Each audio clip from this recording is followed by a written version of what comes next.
toda sociedad de riesgo, debido a que se quiere avanzar en las mismas, hay riesgos que son permitidos. Por ejemplo, la circulación de automóviles es un riesgo. Los automóviles causan lesiones, causan hasta muertes. Entonces, eso es un riesgo. Sin embargo, las sociedades toleran ese riesgo a los fines de poder avanzar, a los fines de acortar sus tiempos y poder llegar más rápido a los diferentes destinos que tiene cada uno. Esos son riesgos permitidos. Entonces, la teoría de la imputación objetiva, ¿cuándo me va a imputar a mí un resultado? Me va a decir, cuando mi conducta supere el riesgo permitido y ese riesgo permitido que yo supere se vea reflejado en el resultado, me imputarán objetivamente ese resultado. Es decir, no es suficiente con que yo supere el riesgo permitido de ir más rápido que la velocidad máxima permitida, sino que además debo haber causado una lesión o una muerte. Lo que no significa que si yo voy a una velocidad superior a la permitida, mi conducta quede indemne, sino que me castigarán con lo que habíamos visto, derecho penal contravencional, es decir, me aplicará una multa, pero no derecho penal. ¿Por qué? Porque en la teoría de la imputación objetiva, lo que se tiene en cuenta son dos cuestiones. Primero, que haya superado el riesgo permitido. Como verán, yo no estoy hablando de causalidad, lo que generalmente sucede, lo que naturalmente pasa, lo que yo me imagino mentalmente, es decir, todo este tipo de cuestiones que tienen que ver con una causalidad meramente mecánica, sino que acá ya estoy partiendo de un criterio puramente normativo. ¿Qué es lo que la norma me prohíbe o qué es lo que la norma me permite? A mí la norma me permite realizar este tipo de conductas, entonces puedo hacerlo. Ahora, y son conductas riesgosas, sin embargo, y son conductas que pueden ocasionar resultados. Ahora, cuando supero ese riesgo jurídicamente permitido y esa superación del riesgo se ve reflejada en el resultado, me imputarán la conducta. Vamos a pasar un segundito al pizarrón a los fines de poder establecer cómo funcionaba esta teoría. Básicamente, ¿dónde estamos? Nos vamos a situar dentro del tipo objetivo, como les dijimos, en cualquiera de estas teorías, en el positivismo jurídico, en el normativismo, trabajarán acá. ¿Dónde trabajaría? Acá tenemos el tipo objetivo. ¿Dónde trabajaría la causalidad? Las teorías de la causalidad o la teoría de la imputación objetiva, acá, dentro del tipo objetivo. ¿Por qué? Porque el tipo objetivo, entre otras cosas, lo que más me define es un resultado. Entonces, lo que va a tratar de enlazar es este resultado con mi conducta. Y es lo mismo que va a tratar de hacer cada una de estas teorías. Conducta-resultado, conducta-resultado. Es decir, la teoría de la causalidad trabaja en el tipo penal. Vamos a ir ahora a una pequeña pausa y vamos con el último bloque de esta clase.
Acabamos de ver entonces lo que es el tipo objetivo y todas sus características. Vamos a pasar a ver ahora lo que es el tipo subjetivo.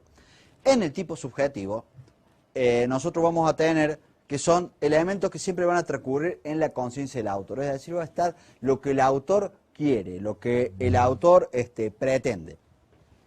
Dentro de lo que es el tipo subjetivo vamos a ver dos cuestiones importantes. Fundamentalmente es el dolo. El dolo, que es, como habíamos hablado hace un rato, cuando hago algo a propósito, tiene dos elementos importantes. Por un lado, el elemento cognitivo, que hace el conocimiento, y por otro, el volitivo, que hace a la voluntad.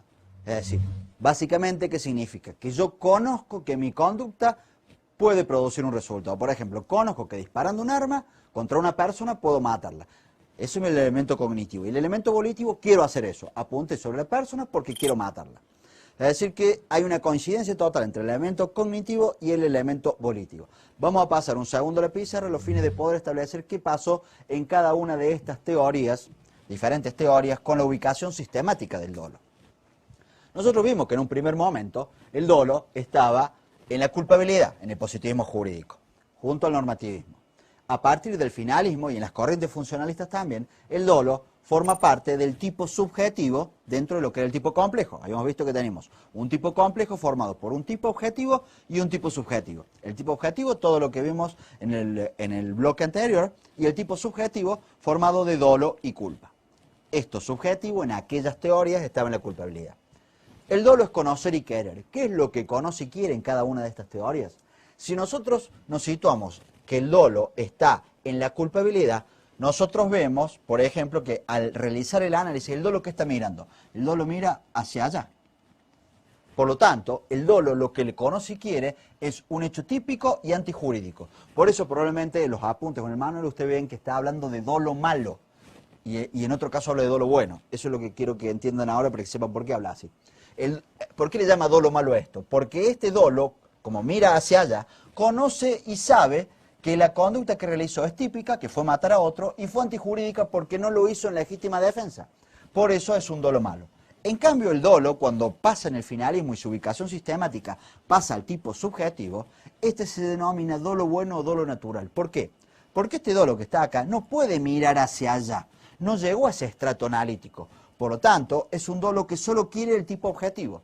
¿Qué quiere? Solo quiere matar, pero no sabe si mata o no en legítima defensa. Algo que este dolo sí sabe, porque su ubicación sistemática le permite saber que es típica y antijurídica. Este dolo no le permite saber eso. Su ubicación sistemática solo le permite observar el tipo objetivo, conocer y querer el tipo objetivo.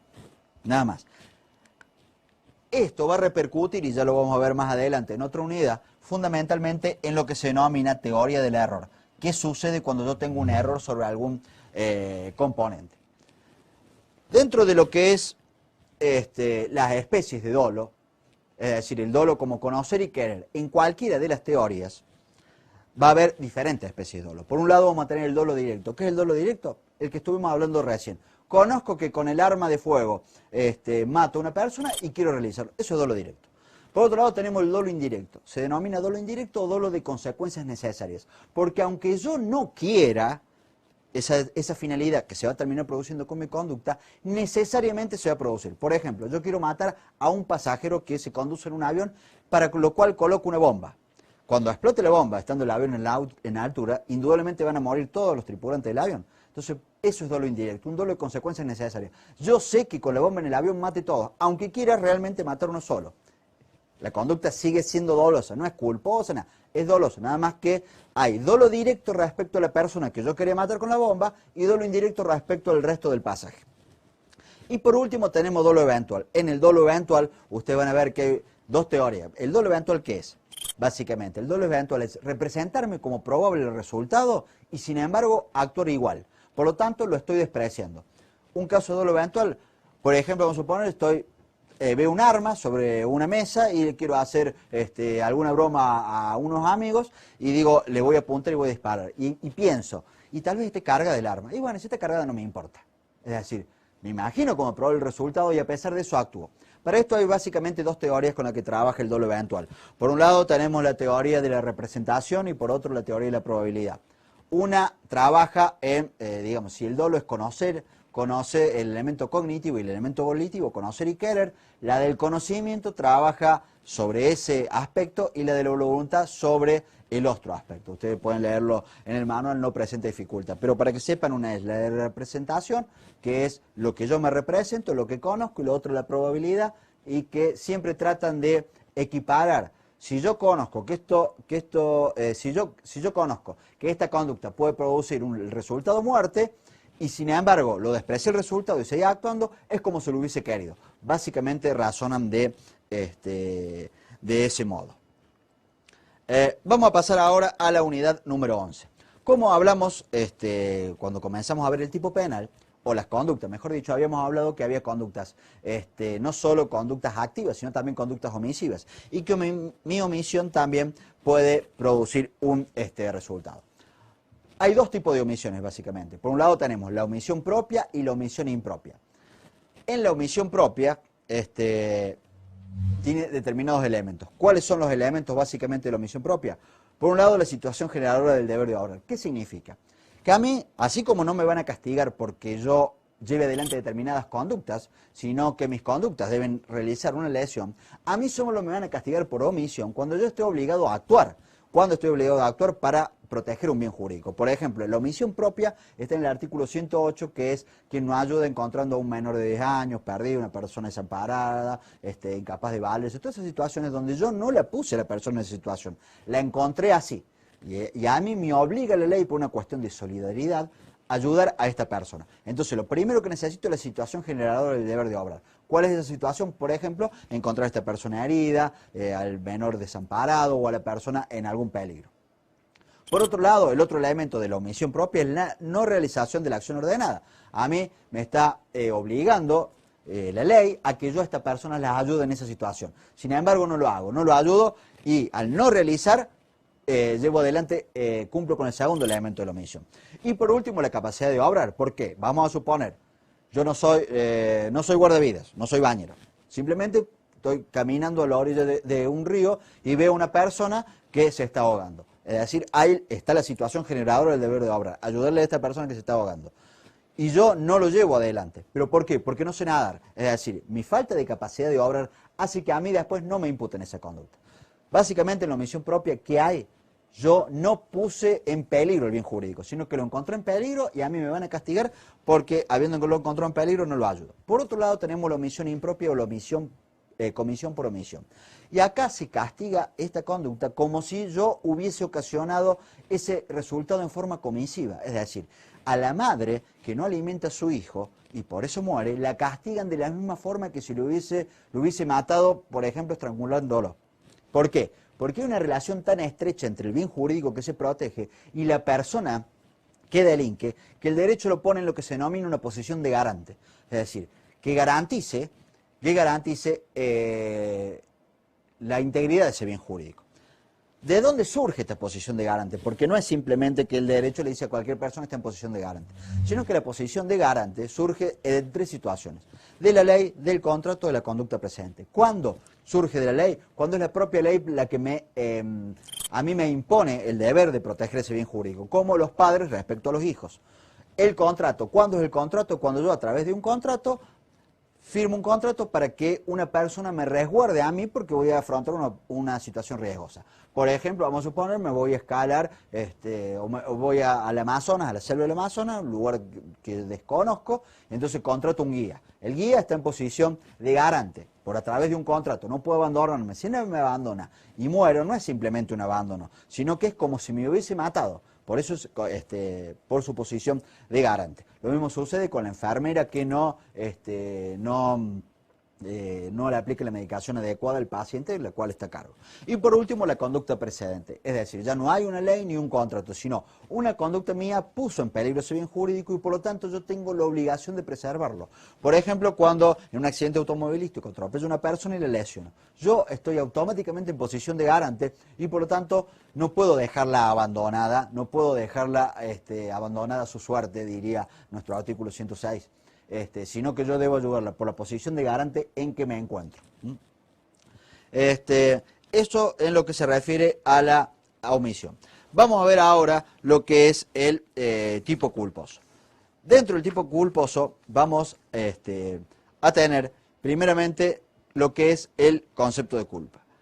Primero, en el concepto de culpa, nosotros vamos a decir que estamos frente a una figura culposa cuando, acá a diferencia del dolo, el sujeto no quiere el resultado. Vamos a trabajar con una figura muy básica como es, por ejemplo, el homicidio. Está el homicidio doloso y el homicidio culposo.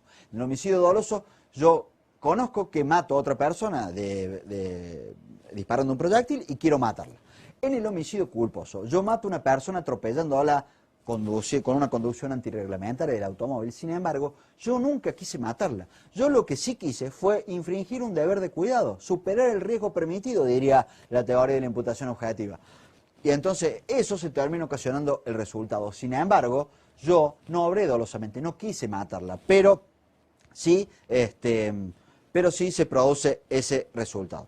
Por eso tenemos la infracción del deber de cuidado por un lado y la imputación objetiva del resultado por otro, que trabaja exactamente igual y es donde más se usa la teoría de la imputación objetiva, es decir, creación del riesgo no permitido, realización del riesgo no permitido en en el resultado. Vamos a pasar un segundito al pizarrón a los fines de poder establecer cuál es la ubicación sistemática de la culpa como habíamos establecido antes. También habíamos visto que el dolo, así como habíamos visto que el dolo tiene una ubicación sistemática en la culpabilidad, en el positivismo y en el normativismo, y que en el finalismo se ubica en el tipo subjetivo del tipo complejo, exactamente lo mismo sucede con la culpa. En la culpa, en estas teorías, todo lo objetivo es injusto, todo lo subjetivo es la culpabilidad. Y por lo tanto, la culpa está en la culpabilidad. Cuando yo analizo algo, voy a analizar la culpabilidad, en el extracto analítico de la culpabilidad. En cambio, acá analizaré el extracto analítico en el tipo subjetivo. ¿Cómo repercute, ahora que ya sabemos lo que es la culpa básicamente, y lo que es el dolo, cómo repercute en las categorías sistemáticas, sistemáticamente esto? Vamos a suponer, si yo llevé adelante una conducta que no es dolosa, si yo trabajo en estas teorías, diré que realicé un injusto no culpable. Hecho típico antijurídico, pero no culpable. ¿Por qué? Porque no hay dolo. Si yo trabajo con esta teoría, donde el dolo está en el tipo, mi conducta será atípica. ¿Qué tiene que ver esto? Esto tiene que ver, que ya lo vamos a ver más adelante, con el tema de la participación. Para que exista participación, el autor debe haber cometido al menos un injusto. Si el autor no cometió un injusto, no hay delito. No hay participación, perdón. No hay participación. Entonces, si yo utilizo esta teoría, quien obró sin dolo habrá cometido un injusto. Si yo trabajo y por lo tanto podré castigarlo, a pesar de que él no tenga dolo, podré castigar a los partícipes que sí lo tuvieron. En esta teoría, si el autor obró sin dolo, su conducta es atípica y nadie puede ser partícipe de una conducta que no es típica. Por lo tanto, que es atípica. Y por lo tanto, esa es la consecuencia sistemática que tiene que ubicar cada una de estas cuestiones en algún lado. Vamos a volver a la filimina para seguir avanzando y pasar a lo que es la estructura del delito preterintencional. En el delito preterintencional hay un delito doloso por un lado y un delito culposo. ¿Cómo funciona esto? Funciona del siguiente modo. Yo quiero, por ejemplo, lesionar a una persona y el medio que yo utilicé no es un medio apto para matar, sin embargo termina muriendo. Por ejemplo, aplico una trompada contra una persona que cae y golpea la cabeza contra la calle y termina muriendo. Entonces, en este caso, estamos frente a una conducta preterintencional. Dolo de lesión, culpa de muerte, en este caso. Respecto al bien jurídico, que está en la unidad número 13, el bien jurídico tiene ciertas funciones que son limitadoras a los fines de que a mí no se me castigue por un hecho que, si bien lesionó un bien jurídico, como podría ser cortar una rama de un árbol, sin embargo esa conducta, la función limitadora hace que no me vayan a castigar por la misma. Finalmente vamos a tener lo que es la antijuricidad. La antijuricidad básicamente es la confrontación del hecho con el derecho, y en este sentido lo que le excluye son las causas de justificación. En el apunte que ustedes ven respecto a lo que es unidad de antijuricidad o antijuricidad penal, está explicado con ejemplo y todo, no le va a crear grandes dificultades.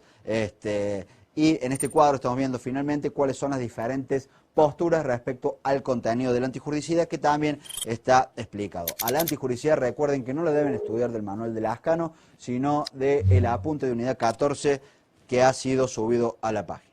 Dentro de los conceptos clave, finalmente, vamos a ver cuál es el concepto técnico jurídico de delito: acción típica, antijurídica y culpable. Las diversas concepciones de la acción en cada una de las escuelas, cuál es la estructura del tipo penal, como estuvimos viendo, fundamentalmente el tipo complejo, las clases de dolo que existen, dolo directo, indirecto y eventual, y finalmente, qué es lo que vimos en esta clase, el injusto penal, es decir, el hecho típico y antijurídico, que eso es injusto.